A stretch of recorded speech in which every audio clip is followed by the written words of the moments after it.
ପିଲାମାନେ 365 day 365 job ଚ୍ୟାଲେଞ୍ଜର ଆଜି ହେଉଛି ଡେ 1।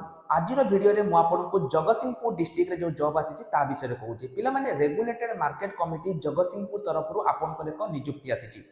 ଆଉ ଗୋଟେ କଥା ପିଲାମାନେ ମୁଁ କହି ରଖୁଛି, ଏଇ ଭେକେନ୍ସି କେବଳ ଏବେ ଜଗତସିଂହପୁର ପାଇଁ ଆସିଛି, କିନ୍ତୁ ଆଗାମୀ ଦିନରେ ଓଡ଼ିଶାର ସବୁ ଜିଲ୍ଲା ପାଇଁ ଆସିବ।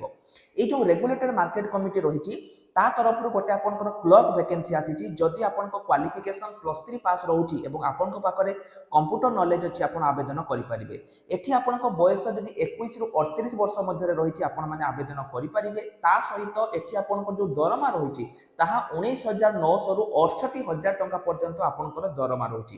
100 ମାର୍କର ଏଠି ଟେଷ୍ଟ ହେବ। ଏପ୍ଲାଏ ବେଳେ ଆପଣଙ୍କୁ କେବଳ 100 ଟଙ୍କା ଦେବା ପାଇଁ ପଡ଼ିବ। 21 ଏପ୍ରିଲ ପୂର୍ବରୁ ଆପଣଙ୍କୁ ଆବେଦନ କରିବା ପାଇଁ ପଡ଼ିବ।